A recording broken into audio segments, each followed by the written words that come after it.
mudane madaxweyne aad iyo aad baad u mahadsan tahay in waraysigan aad naga ogolaato ku soo dhawo telefishinka Universal. أهلا وسهلا ودوي. mudane Ismaaciil Cumar Geelle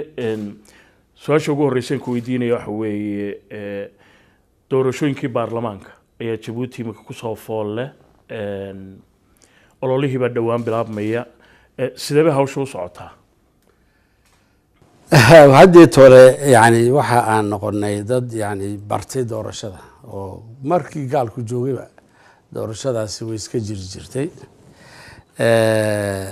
حبك دي أنا ويمك أنا شقينا أنا وحويان أحزاب بدن وكتلة سمايستا هذيك حزب كرديس هدور دكتور سيدو وحو هراوي أذكته وكلها majority يعني أغلبية ده هلقوه هلنا كرديد وحي كانت إنه معارضة كبح سوقه شرعي كلام سمعناه برتكي كل كان صعنا ودور الشدي لو كون يصدق هي طبعاً وحن كدقنا بهيد إن proportional لقدره أو سي أي وسورودو إن أي معارض كنا وسوق لي كرو كلها أفر حزبي بان يعني يا قرض أغلبية دو أي سكوت تحته رجع كرنا لبا يلبا وانو ملين سنة كان إني سدين سادا شو أي تاي كلها يعني ولو له يقولنا معها يعني إنجليزي أمريكا ك سنة كسعانية أنا وحن وحددني شان يتوانعشو إنه حزبي ولبا وحا ضدك هي برنامج إن كدادعيو dadkiisa urursado miyi ugu tago magaalo ugu tago yani oo wixii uu heli karayo uu kolka ku dadaalo ujeedada ugu weyn waxa weeyaan wax walba inay jawi wanaagsan oo nabad ah 15 cishana walba wuxuu doonayo oo yiraahdo oo waxaan rajaynaynaa in aqlabiyad aku sii wadi karno hawlaha in ay ka soo baxdo oo noo asmaxda inaan barnaamijyadeena xagga sharciga aan si fiican ugu fulin karno marka xisaabtiina xulafada imika xukunka haysa doorashadan maxaa ka filaysan maxaa ugu weyne ay soo kordhinaysaa badleeda waaniga ku sheego waxaan isleenahay in yani dimuqraadiyadda adkeynteeda hortaba talabaadna in aqlabiyad aan helno noo asmaxaysa in aan yani sii wadi karno barnaamijyada horumarineed iyo sida yani wadanka maamulkiisa loo sii fiicnayn lahaa waxa aan maqashay baan u malaynayaa in aan daraadweed baarlamaanku uu ansixiyey sharci odhanaya haweenku boqolkiiba 25 inaanu ka yaran qaa'imad kasti ama list kasti oo la soo dhigo waa inay tirada haweenku noqdaan 25 boqolkiiba ugu yaraan waa laga badin karaa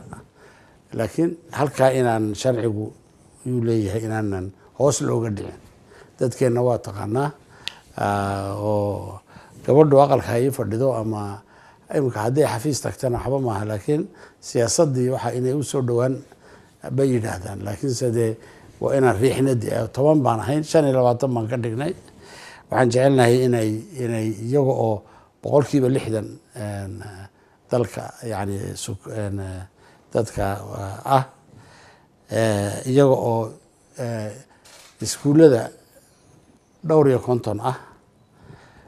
jaamiciyiinta inay 60 ka dhaafeen baa laga yaabaa marka in doorkoodii ay qaataan mas'uuliyadoodii ka soo baxaan xilkoodii gutaan wadanka maamulkiisana ay shuraako aan ku ahaano ayaan doonayna.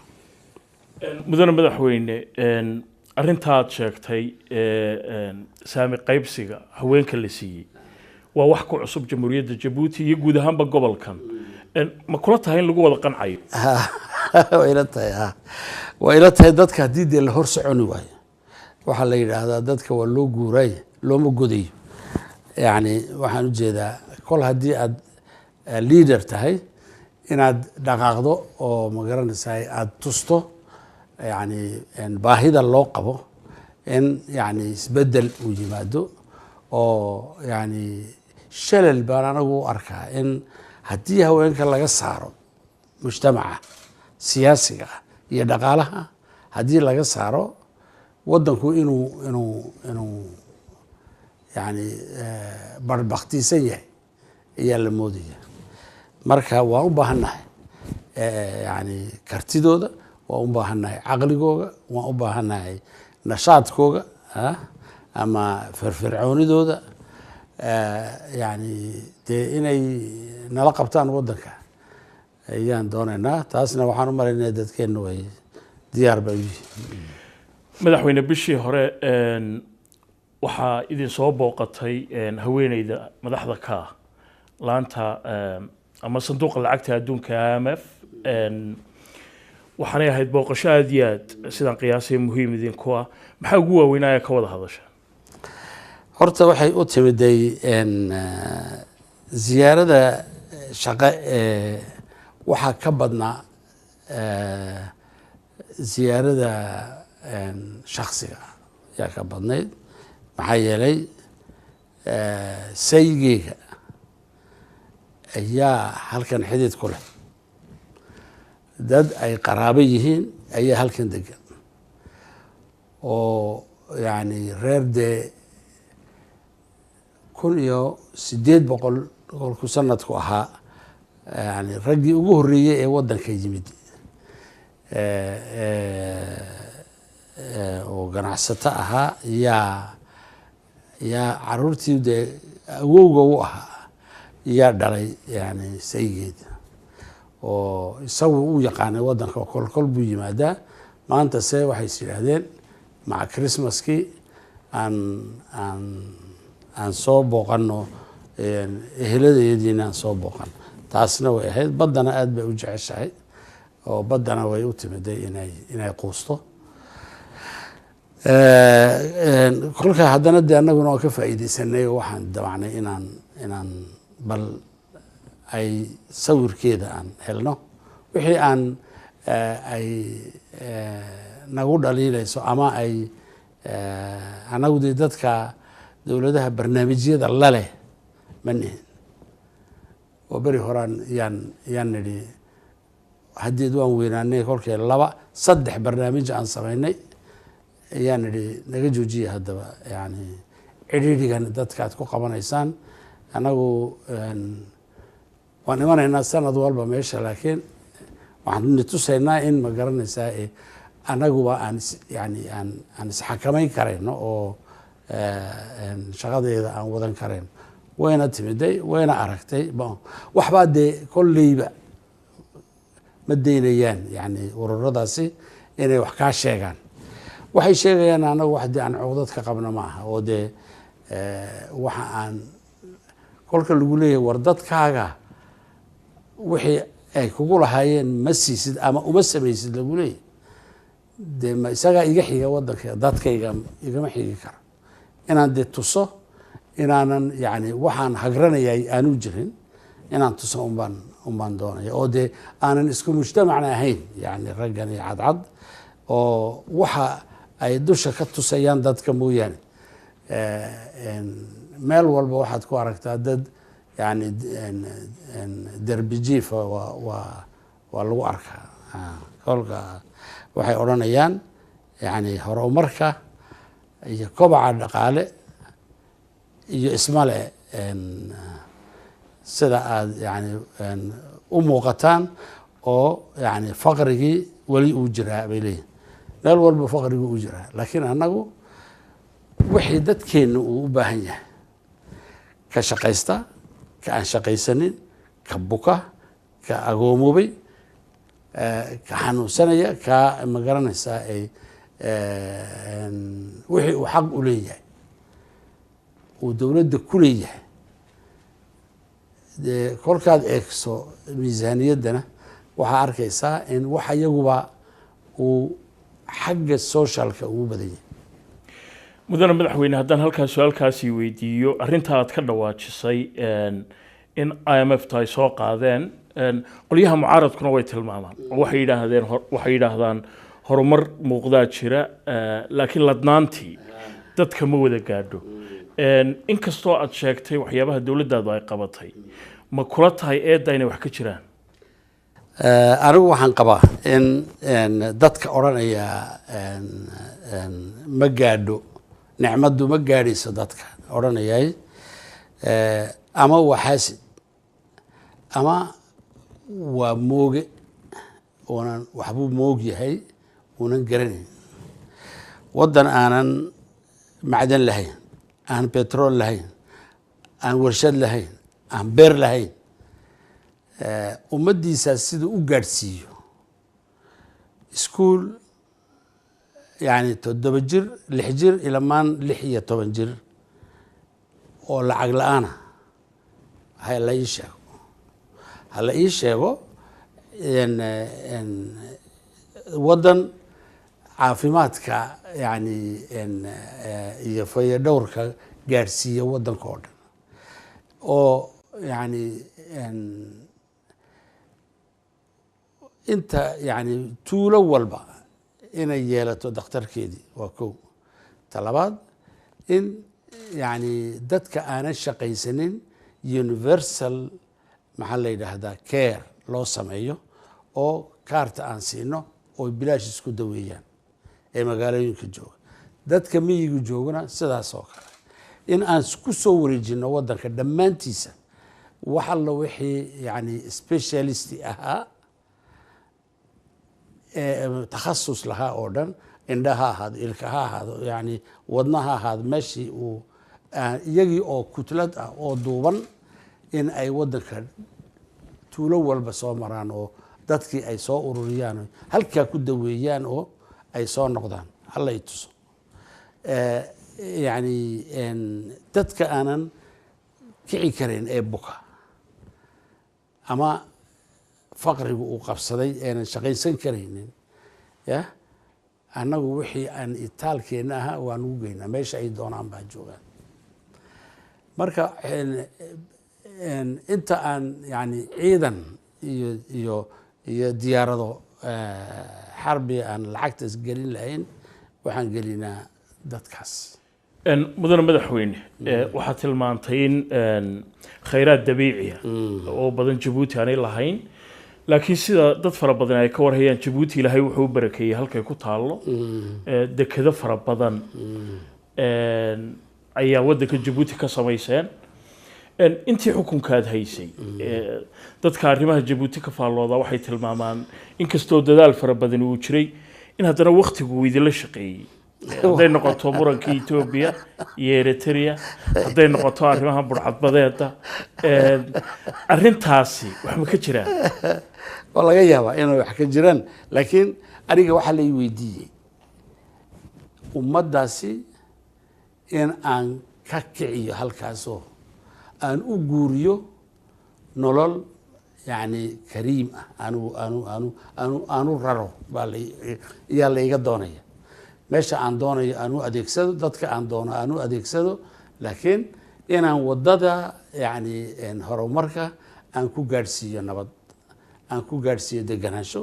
aan ku gaadhsiiyo ma garanaysaa in ay yeeshaan hanti ay hadhow kelidood ugu noolan karaan waktiguna waa laga yaabaa inuu na saaciday laakiin waxa loogu soo hiranayayna wuxuu yahay meesha aad sheegtay ee ilaahay ina dhigay waxaan idhaahdaa uu og yahay ilaahay dad meel intuu dhigo un bilaa yani waxay ku noolaadaanna kullii meel buu dhigayoo habkeediina isaga umaana tusi baan idhaha kolka waxa dee aan ku talagalnay maxaan ka faa'iidaysan karnaa meesheennan baa ayay macdanta ku jirta iyadaaba macdana baan idhaa waynu u iman doonaa arrimaha gobolka gaar ahaan kuwa Soomaaliya laakiin haddaan su'aal kale kaa weydiiyo boqcadda ay Djibouti ku taalo mudane madaxweyne waxa kaloo caalamka oo dhan aad looga hadlaa maanta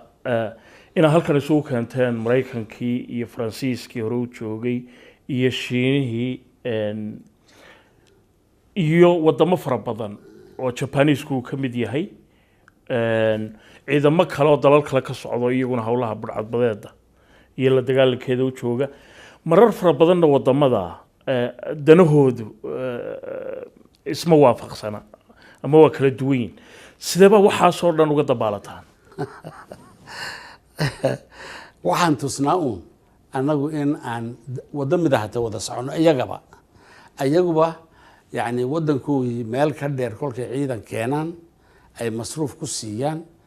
waxa weeyaan ujeeddaa jirta ujeeddada jirtayna waxay tahay in la nabadeeyo ama la ilaaliyo argagixisada laga ilaaliyo in danahooga waxaa yani jiidda maraya oo dhan yani waa lacagtoodii waa dadkoogii in yani ay u soo dhowaadaan si ay uga qaybgeli lahaayeen nabadeynta geeska iyo nabadeynta baddani cas iyo nabadeynta Indian Ocean kol haddii objectivekii ama yoolkii uu yahay mid quraad waxaa dee dantu tahay in halkaa la isku afgarto kolkay xaggooga joogaan inay isriixriixaan inay ishirdiyaan yani ayagay u taalla laakiin xaggeenan waxaan wada leenahay un hadaf mid ahaatay oo ah inaan nabadda ka wada qayb galno arrimaha gobolka markaynu u nimaadno madaxweyne khilaafka khaliijka ayaad moodaa inuu saameyn ku yeelanayo iminka gobolkan hadday noqoto xagga Soomaalida hadday noqoto xagga Eritrea iyo Ethiopia iyo Suudaan la fahanteeda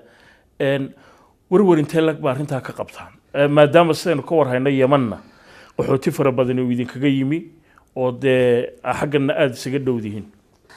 waxa uu arrintan noogu kululay waxa weeye tahay Yemen anagu coalitionka ama xilfiga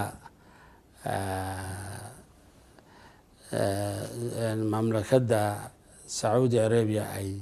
ay hogaaminayso waan ku jirnaa Djibouti haddana maxaan u aragnaa in ma garanaysaa Yemen wadan qaali nagu awey wadan aan jaarnahay wey wadan dadka degani ay iyo kuwa reer Djibouti ah oo naga midihi ay xidid ku leeyihiin wey aanan sina u kala maarmi karin 20 kiilo baa noo dhaxaysa badda kolkaad waqooyigeena aad joogto way ku muuqataa magaalada la yidhaah marka dee dhibaatadeedu wayna taabanaysaa oo qaxooti badan baan ayaa nala jooga dharaar iyo habeenna waa yimaadaan waxaase dee noo muuqata in ayaanta dad yani arrimo diineed la siyaasadeeyey keenay in ma garanaysaa ay dhibaatooyin fara badan ka soo baxeen oo yani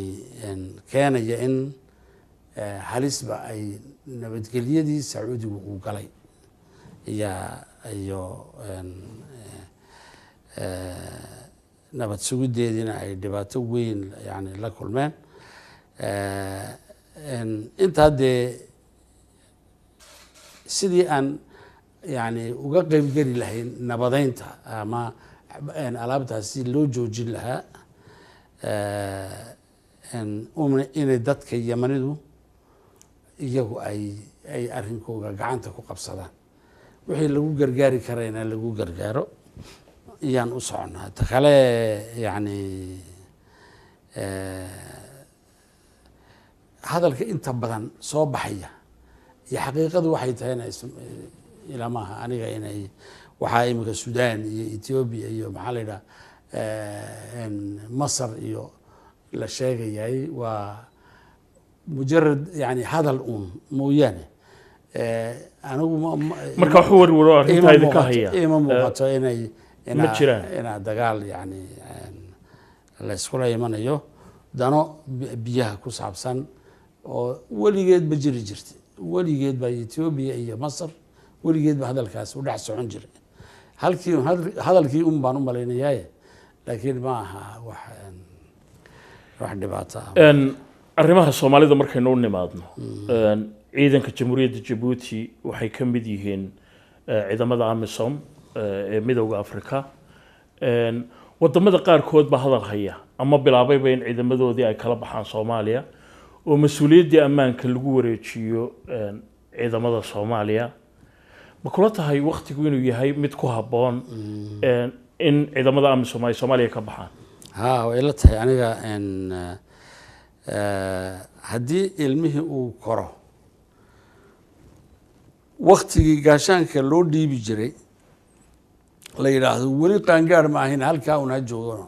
waa mushkilad weyn de maanta dadkii nabadan diidanaa dhibaatooyinkii la gaarsiiyey waxay keentay in ay hoos u dhacaan oo haddeed wax ma garanaysaa ay lala dhuumanayo oo ama geeriyaa yar ama maxaa la yidhaahdaa walxahan qarxa uun lagu camal falayo mooyaane ciidanka ka hortagi karay aanu jirin ama uu sii yaraanayo yani dowladdu iyo dowladahan AMISOM ku jira iyo kuwa kale sida Turkiga oo kale ah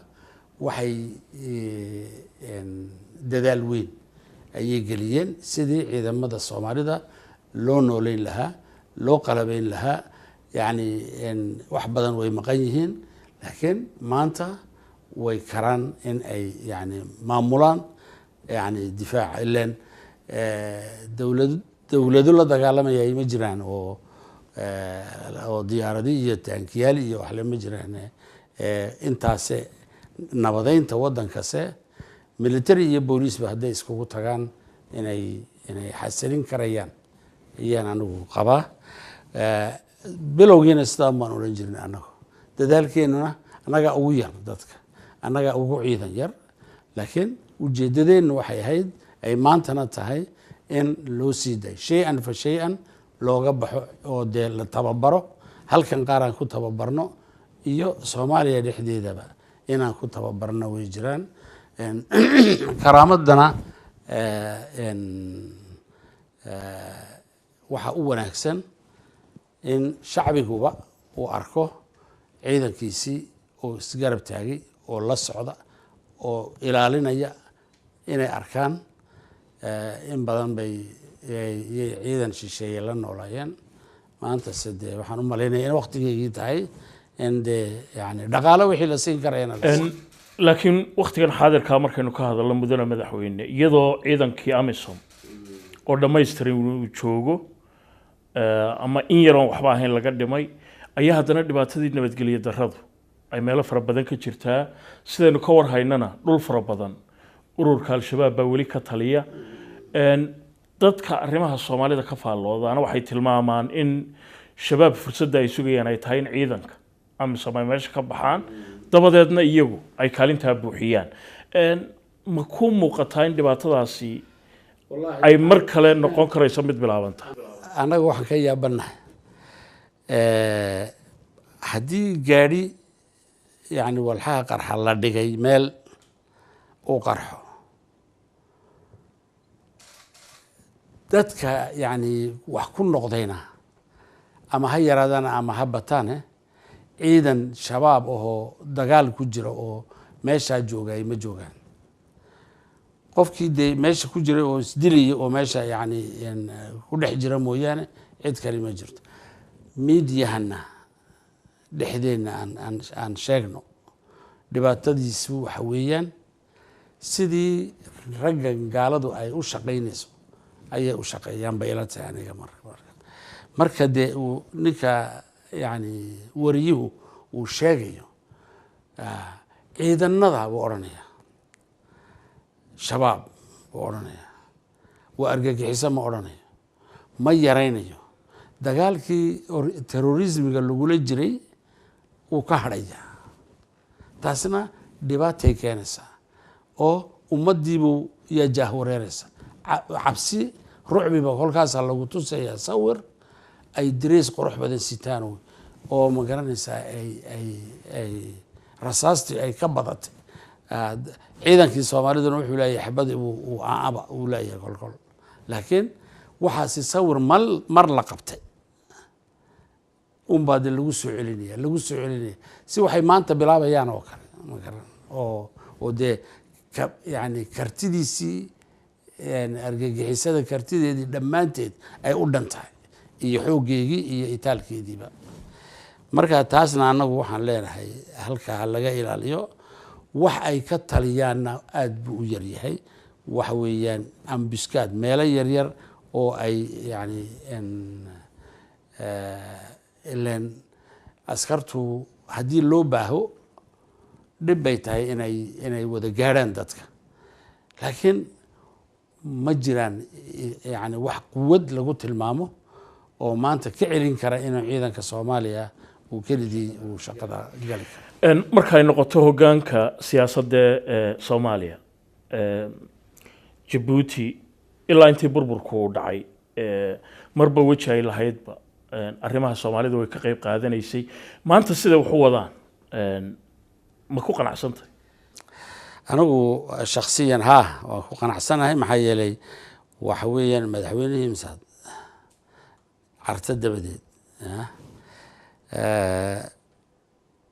waxa dee